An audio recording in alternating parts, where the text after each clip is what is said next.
Good morning to everyone. आज हम lubrication practice and wear analysis के बारे में जानेंगे। उससे पहले लुब्रिकेशन क्या होता है, उसका क्या पर्पस है, टाइप, मटेरियल, मेथड और मेंटेनेंस में क्यों जरूरी होता है, उसके बारे में जानेंगे। लुब्रिकेशन में मान लो कि एक मशीन है, उसके बहुत सारे कंपोनेंट होते हैं। जैसे हमारा है गियर बॉक्स, पिस्टन, ये आपस में डिपेंड होते हैं और एक दूसरे से मूव करेंगे जिससे हमारा फ्रिक्शन होगा। अगर फ्रिक्शन हुआ उससे हमारी एफिशिएंसी है वो बहुत कम होगी। इसके लिए हम जो मूविंग पार्ट है उस पर हम ग्रीस या ऑयल लगाते हैं जिससे हमारा फ्रिक्शन भी कम होता है और जो हमारा कंपोनेंट है वो कम घिसेगा। उस अब लुब्रिकेशन प्रैक्टिस के लिए हमें क्या ज़रूरत पड़ी जो हम उसे यूज़ करते हैं, आइए जानते हैं। पहला है हमारा रिड्यूस फ्रिक्शन। रिड्यूस फ्रिक्शन में जो हमारा फ्रिक्शन है उसको कम करने के लिए जो हमारा जो सरफेस है होती है उस पर हम लुब्रिकेशन करते हैं। उससे लुब्रिकेशन से एक छोटी सी सरफेस बनती है जिससे जो हमारा सरफेस है वो डिसकनेक्टेड हो जाता है और डायरेक्ट कॉन्टेक्ट से में नहीं रहेगा, जिससे हमारा फ्रिक्शन कम होगा। दूसरा है हमारा पावर सेविंग। पावर सेविंग में हमारा जो फ्रिक्शन है, जो हमारा फ्रिक्शन ज़्यादा होगा उससे हमारा एनर्जी का लॉस होगा और एनर्जी का लॉस हुआ उससे हमारा एनर्जी कंजम्पशन होगा। उसके लिए हम लुब्रिकेशन करते हैं। लुब्रिकेशन करेंगे तो उससे हमारी जो पावर है वो सेव होगी और जो हमारे मूविंग पार्ट्स हैं वो इजीली मूव करेंगे। फिर आता है हमारा प्रिवेंट वेयर। प्रिवेंट वेयर में प्रॉपर लुब्रिकेशन करना होता है जिससे हम जो हमारा वेयर है उसको हम कम कर सकते हैं।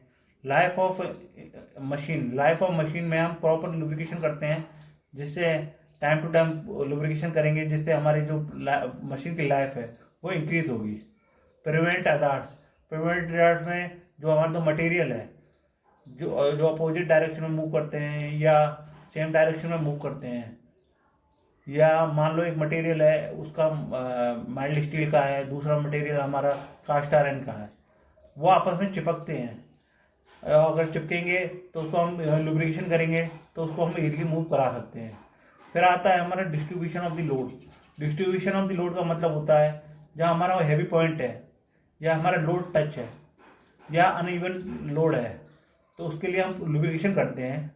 लुब्रिकेशन करेंगे तो उससे हमारी इक्वल फ्लेम बनेगी जिससे हमारा लोड है वो इजीली डिस्ट्रीब्यूट हो सकता है। फिर आता है हमारा लोड इन मूविंग एलिमेंट या इंजन। जो हमारा लोड है, लोड से जो हमारा जो एलिमेंट है या कोई इंजन है उससे हमारा हाई टेम्परेचर होता है और जो हमारा हाई टेम्परेचर होगा उसको ठंडा करने के लिए हम ऑयल डालते हैं। जैसे हमारा गियर बॉक्स है, अगर गियर बॉक्स में हम ऑयल डालेंगे उससे हमारी जो हीटिंग प्रोसेस है वो बहुत कम होती है। फिर आता है हमारा प्रिवेंट फ्रॉम द रस्ट। अगर हम प्रॉपर लुब्रिकेशन करते रहेंगे जिससे हमारा जो जंग है या हमारा रस्ट है वो लगेगा बहुत कम। फिर आता है हमारा बेस्ट लुब्रिकेशन प्रैक्टिस।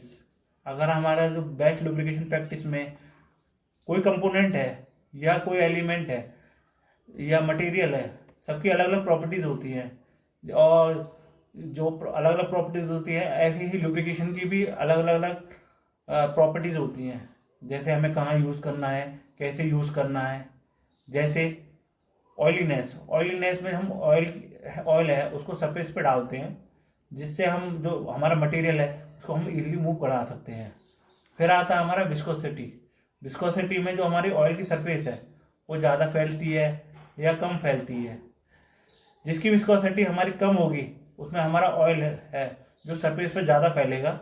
जिसकी विस्कोसिटी सबसे ज़्यादा होगी उस सरफेस पर हमारा जो ऑयल है वो कम फैलेगा।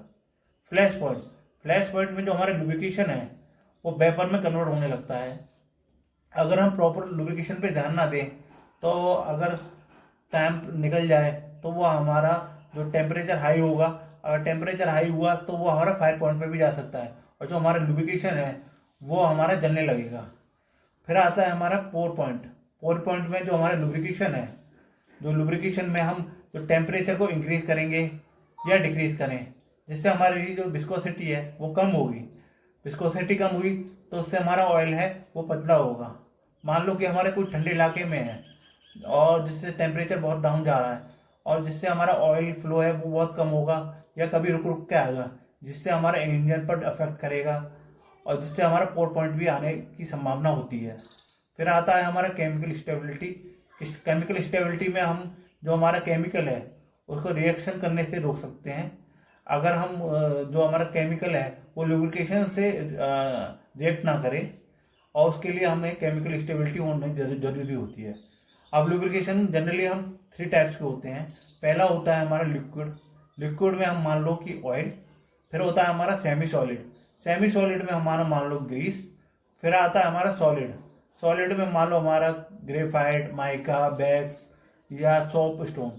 लुब्रिकेशन मेनली थ्री मेथड होते हैं। पहला होता है ग्रेविटी फीड सिस्टम।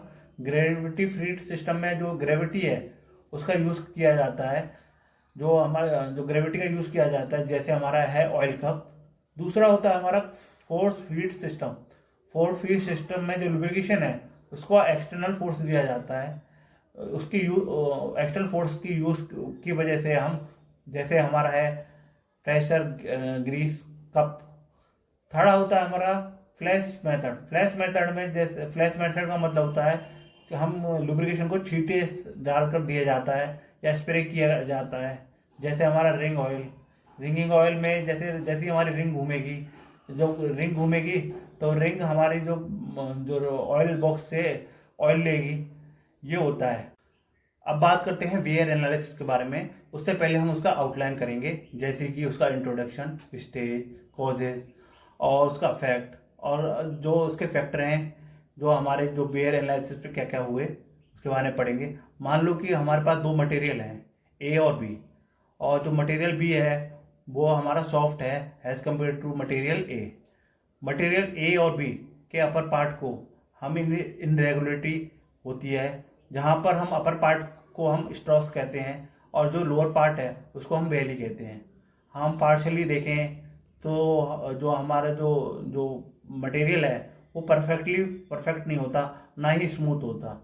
उसमें मटेरियल में कुछ ना कुछ जो अनवांटेड मटेरियल होता है, जो माइक्रोस्कोप लेवल से हम देख सकते हैं, जिससे हम इनरेगुलरिटी को देख सकते हैं। जहाँ पर हम मटेरियल ए या बी जो एक दूसरे से कनेक्टेड होते हैं या अपोजिट डायरेक्शन में मूव करते हैं, तो कोशिश करें तो हम सरफेस को का जो सॉफ्टर पार्ट है वो इजीली टूट सकता है। जो इससे हमारा जो मटेरियल है स्टैटिकली जो रखें, तो जो मोशन करें या मटेरियल ए या मटेरियल बी जो अपोजिट डायरेक्शन में मूव कर रहे हैं, इस तरह को हम रोलिंग, स्लाइडिंग या इम्पैक्ट मोशन या सरफेस जो जो हमारा मटेरियल डैमेज है हो सकती है। वेयर को हम मेनली 2 कैटेगरीज में डिवाइड करते हैं। पहला होता है हमारा जीरो वेयर, दूसरा होता है हमारा मेजरेबल वेयर। जीरो वेयर में हम एक टाइप का वेयर होता है जिसमें हम ज़्यादा कॉस्ट होती है वो बहुत कम होती है और परफॉर्मेंस पे ज़्यादा फर्क नहीं पड़ता, क्योंकि इसमें हमारे जो कंपोनेंट है वो कम लॉस होता है। दूसरा होता है हमारा मेजरेबल वेयर। मेजरेबल वेयर में हम जो सॉलिड सरफेस है और या हमारा अनडिजायरेबल रिमूवल सरफेस है, जहाँ पर हमारा हाई फ्रिक्शन होगा तो वहाँ पर हमारा हाई वेयर रेट होता है। एक्चुअली ऐसा कुछ नहीं होता। हम इसको जस्टिफाई कर सकते हैं, जैसे किसी भी 2 सॉलिड मटेरियल के बीच में हम लुब्रिकेशन या पॉलीमर इम्प्लीमेंट कर दें तो वहाँ पर लो फ्रिक्शन होगा, पर वेयर रेट तो बहुत अधिक होता है। जबकि हम सिरामिक में देखें के केस में देखें तो जो फ्रिक्शन है वो मॉडरेट रहता है, वेयर रेट बहुत ही कम होगा। और जो स्टेज ऑफ वेयर है, अब उसमें हम पहला होता है हमारा प्राइमरी स्टेज। प्राइमरी स्टेज को हम अर्ली स्टेज भी कहते हैं या early run in the period भी कहते हैं, जहाँ पर सरफेस एक दूसरे को अडोप्ट करने की कोशिश करते हैं, जिसमें वेयर रेट तो हाई होगा पर जो लॉस है वो बहुत कम होता है। इसलिए हमारा जो ज़्यादा जो मटेरियल है वो ज़्यादा टूटते हैं और सरफेस धीरे धीरे उसको अडॉप्ट कर लेती है। फिर आता है हमारा सेकेंडरी स्टेज। सेकेंडरी स्टेज को हम मिड एज प्रोसेस भी कहते हैं। इस स्टेज में हम जो हमारा जो रेट है वो स्टेडी होता है और जो हमारा मटेरियल की डिज़ाइन होती है, इस स्टेज को के लिए हम जो कंपनी है वो मेनली डिज़ाइन करती हैं मटेरियल को। थर्ड होता है हमारा टेरिटरी स्टेज। इसमें हमारा ओल्ड एज पीरियड भी कहते हैं। इसमें फेलियर स्टेज की बहुत अधिक होते हैं। वेयर क्यों होता है उसके बारे में जानते हैं। पहला है हमारे सॉलिड की वजह से, जैसे हमारा लोड है, वेलोसिटी है, एनवायरमेंट कंडीशन है, मटेरियल है, मशीन है या कंपोनेंट है, जो एक दूसरे से कनेक्ट करते हैं या रिलेटिव मोशन में जो फेलियर होने की चांसेस होते हैं। दूसरा है हमारा फ्लूइड। फ्लूइड में आता है हमारा लिक्विड या गैस।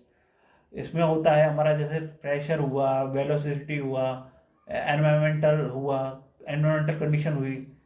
फिर इसमें हम अपने को देखें तो जहाँ पर हमारा पानी घेरते हैं, जिससे जो हम जहाँ पानी घेरेंगे उस पर हमारा जो खड्डा बनता है, पानी गिरने से जो हमारा जो मटेरियल है वो रिमूव होता है।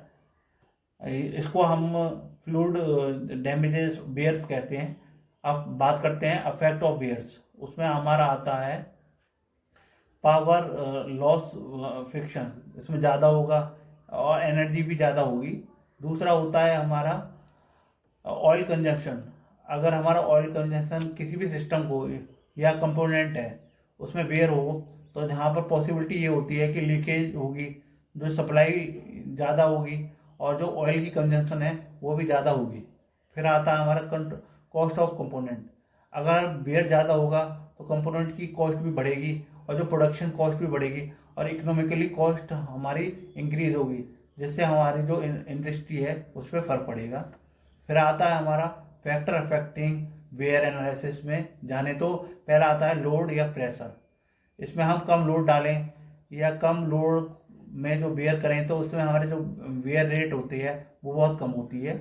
दूसरा है गुड हार्डनेस या कॉम्पैक्टनेस ऑफ द मटेरियल।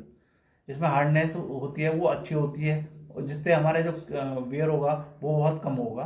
फिर आता है हमारा हाई वेलोसिटी। हाई वेलोसिटी में जो वेलोसिटी है वो मिनिमाइज होती है और वेयर भी हमारा मिनिमाइज होगा। फिर आता है हमारा एनवायरमेंटल फ्रेंडली। अगर हम जो हमारा वेयर एनालिसिस को हम सही करेंगे तो फ्रेंडली भी हो सकता है, जिससे हमारा वेयर लॉस है वो कम होगा। Thank you.